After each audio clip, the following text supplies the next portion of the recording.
Okay, here we are on the first camping trip with the Brinkley 3100. Standing proud in the woods there. We're at Fort Wilderness. Ironically enough, we got a place right next to the bathrooms and laundry rooms. So the trip that we didn't need them at because we got our own accommodations. So just a quick walkthrough. There's actually Ryan's truck there.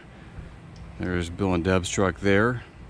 We're gonna do a quick walk around our campsite for the first real trip, well, first trip ever with the Brinkley. So no problems getting in, no problems traveling, a little bit of problem backing up, just because I'm new at it. That's the new Gen Y hitch you saw Alex and I install.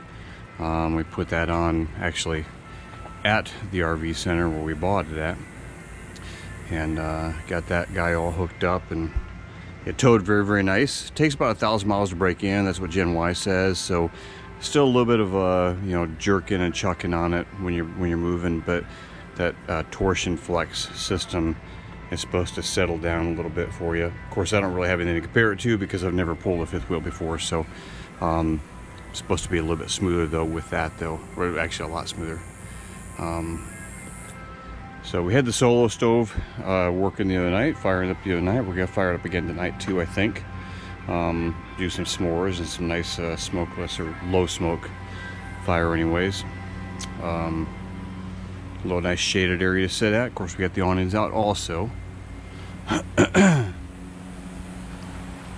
It's warm. It's about 95 degrees out right now, so not really roughing it with the fan, but storage, just kind of haphazard right now. I just kind of threw everything in there. We'll get it more organized as we go and figure out what we need and what we don't really need, but just kind of tossed everything I thought might need in there for now. And nice steps have the extendable legs on it, so we could, because we kind of went up off the pad obviously a little bit there, but fortunately those legs go all the way down to fit whatever your site is. And these are nice too, so as they get dirty you can just fold them up, knock all the dirt off them, drop them back down again, get all that sand off before it goes inside the coach. Everything's been working smooth on it. No problems getting everything set up, no leaks. Everything seems to work. Got my Bluetooth connected to the one control, so I can control the awnings, lights, leveling, dump tanks, everything all from literally from my app on my phone. And so that's been just as advertised. This is a 24 model, and so the difference between a 23 and a 24 is this ladder, because the ladder is obviously this box steel as opposed to just the aluminum tubing. So Brinkley upgraded these ladders this year for the 24 and put a heavier frame ladder on it. And then same thing on the top where it wraps around to the top of the coach. You actually got that second setup once you get up there, so it gives you a little bit of stability. And still got our new temp tag, waiting for the real tag from the state here eventually. Did set up my watchdog. Got a power watchdog from Hughes Electric on the system, so that tells me I've got a good electricity coming in. I don't have a missing ground. Both legs are connected, and I'll show you on the phone that actually connects to the phone as well. I gotta come up with a system to maybe put a cable lock on that to the power post so that that doesn't walk away, because those are a little pricey. We actually are all the way back in the campsite as far as we can go. You see my tires are actually in the gravel because my power box is all the way at the very back end of the campsite, which I didn't really expect. And so we didn't figure that out until the first time we unhitched, leveled, put chocks out, and got the power cord out, and found out that I was about a foot and a half shy of being able to reach my power box. So that meant we had to chocks up, back the truck back up, hitch it back up again, jacks up, and then back the trailer up another 2 feet.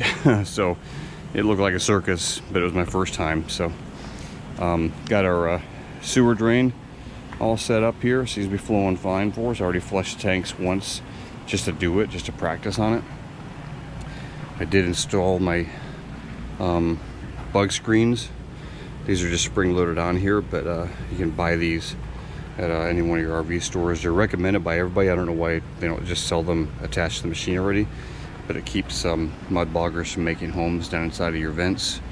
Apparently they're attracted to the propane smell, and so they get down inside of there and they make a nest down inside there, and it blocks your system up. The Furrion does have a flapper down inside of there as well, but they can at least get inside that screen if you don't have that mesh over the top of it. My on-the-go water is my water softener. So it comes first out of the 2X filter that filters camp water.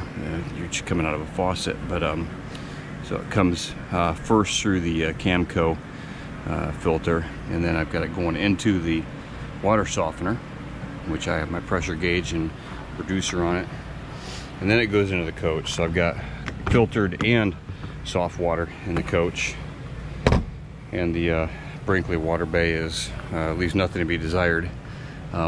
Electronic dump valves for gray and black, full setup. Whether you're on dry camping, city water, you're gonna power fill the tanks. It has all the map right there for you.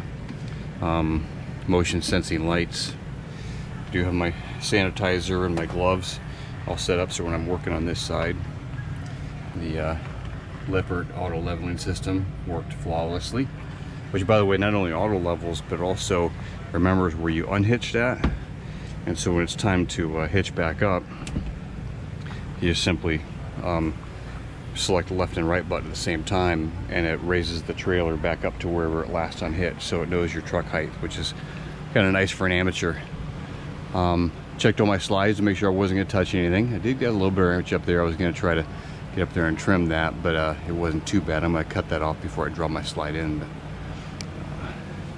LED lights underneath the coach has been nice, and I can actually work underneath here. It's high enough that I'm not bumping my head on it, and I do have some lighting I can turn on from my phone, like I said.